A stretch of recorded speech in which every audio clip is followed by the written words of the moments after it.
Incredible India बोले और जितना भी पाकिस्तान को टेरर स्टेट बोले. Wow. What's going on? Who is this guy?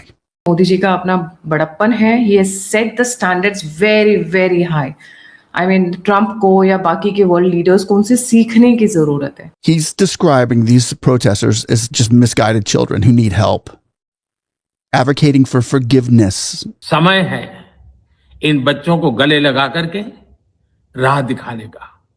ये गुमराह बच्चे हैं, उनको राह दिखाना हमारा काम है. तो बस वही बड़ा दिल दिखाते हुए नरेंद्र मोदी जी ने ये काम किया है. Think about who it is in our country, in the United States, Donald Trump. He would have came out with guns a-blazing against these protesters. He wanted them all locked up. Mohsin Naqvi की तकरीर और उसके पीछे DG ISPR की वो press conference जिसके बाद DG की इतनी धुलाई हुई है. डीजी आईएसपीआर तर्जुमा पढ़ के सुनाते हैं कि ए ईमान वालों, मुसलमानों को छोड़कर काफिरों को दोस्त मत बनाओ. अगर तुम ऐसा करोगे तो तुम मुसलमानों में से नहीं हो. हिंदुस्तान की एम्बेसी ने इधर अमेरिका के सबसे बड़े अखबार को, सबसे पावरफुल ताकतवर अखबार को मुंह तोड़ जवाब दिया और कहा तुम झूठ बोल रहे हो. ये पाकिस्तानी कश्मीर नहीं है, ये पाकिस्तानी एडमिनिस्ट्रेटेड कश्मीर नहीं है, ये पाकिस्तान ऑक्यूपाइड कश्मीर है. पाकिस्तान को तुर्की वाला मॉडल बनाया जाना है. जी हाँ. बहरहाल डोनाल्ड ट्रंप के साथ दोस्ती किसने की? वहां लंच पर कौन गया? यानी आप ये कह रहे हैं ना कि ए ईमान वालों, मुसलमानों को छोड़कर काफिरों को दोस्त मत बनाओ. और पाकिस्तान को भी तुर्की की तरह मजीद सूबों में तकसीम किया जाएगा.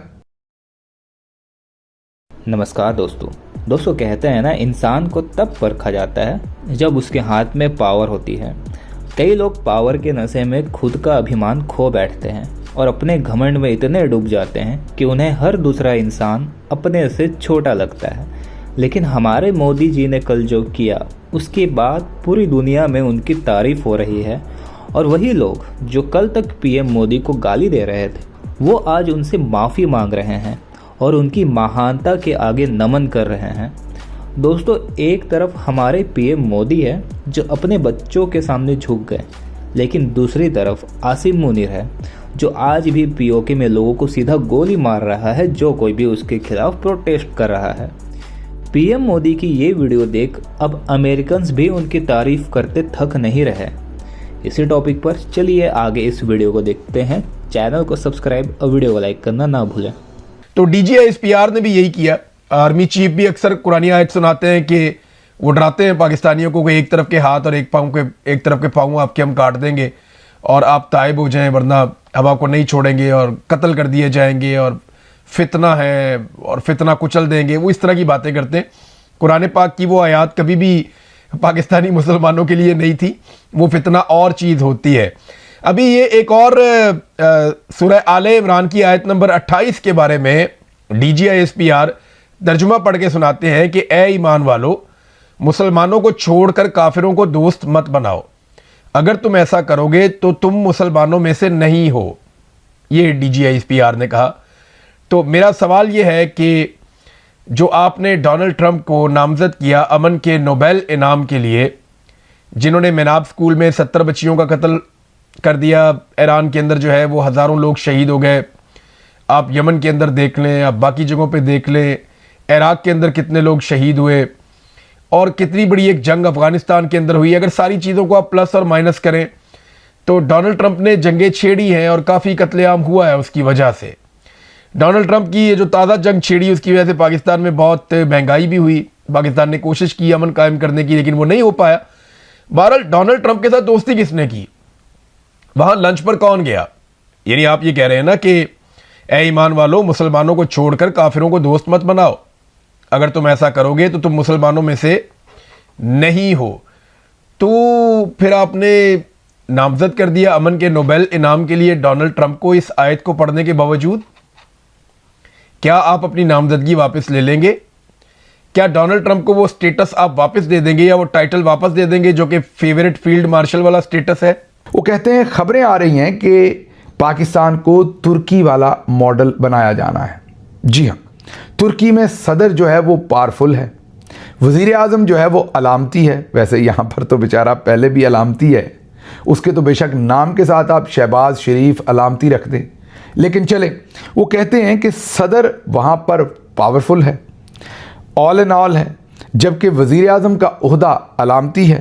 तुर्की में 38 सूबे हैं, 38 प्रोविंसेस हैं, और पाकिस्तान को भी तुर्की की तरह मज़ीद सूबों में तकसीम किया जाएगा। वज़ीर आज़म अलामती हो जाएगा और फील्ड मार्शल सैयद आसिम मुनीर तमगा इम्तियाज़ मिलिट्री हिलाल जुर्रत, उनको बना दिया जाएगा all in all full powerful president. अब आपको समझ आ गई कि ये दर्द कहाँ पर उठी थी। ये सीने में कौम का दर्द नहीं था, ये असल में मज़ीद इक़्तिदार और मज़ीद ताकत लेने का दर्द है। तो ये अब हमें बता रहे हैं कंवर दिलशाद, जो बहुत ही करीब समझे जाते हैं मिलिट्री जनरल्स के, वो अब निज़ाम जो आने वाला फील्ड मार्शल आसिम मुनीर और उनके साथी लाना चाह रहे हैं, उसके खदो खाल हमारे सामने रखने की कोशिश कर रहे हैं। But in this short selfie video that Narendra Modi took, he's doing something that I don't think anybody has ever seen someone in his shoes do, and that's forgive those that were coming out to protest against him, against his education administration. That protest was rough, bro. It was evil in a way. The things that they were saying and doing, or saying they were going to do to Narendra Modi. For him to come out and do this and say, let's forgive, and telling the courts to take it easy on them, the youth, the younger generation that hasn't figured everything out yet. I mean, whose hat's not going off to this guy?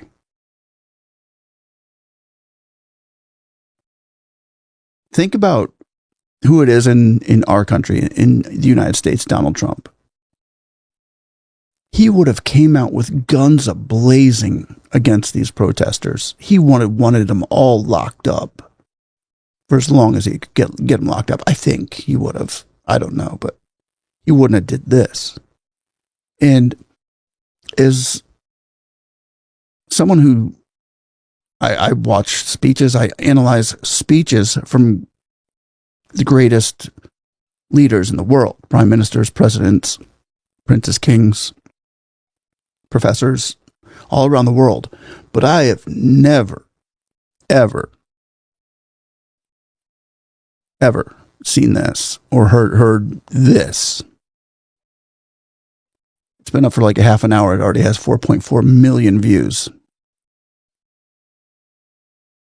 And even if 1 out of every 10 of the people watching this listen to it, you've got 500,000 people almost that are getting some good information. Because as Christians, God tells us, forgive. Above all things, forgive. Forgive your enemies. It's so easy to forgive the ones you love. But when you can forgive your enemies, there's a reward in that, he says. So I just have to say that if every country had a leader like this that would actually come out and try to ask the people around them to forgive their youth and help guide them, help them, I think it would make the world a better place.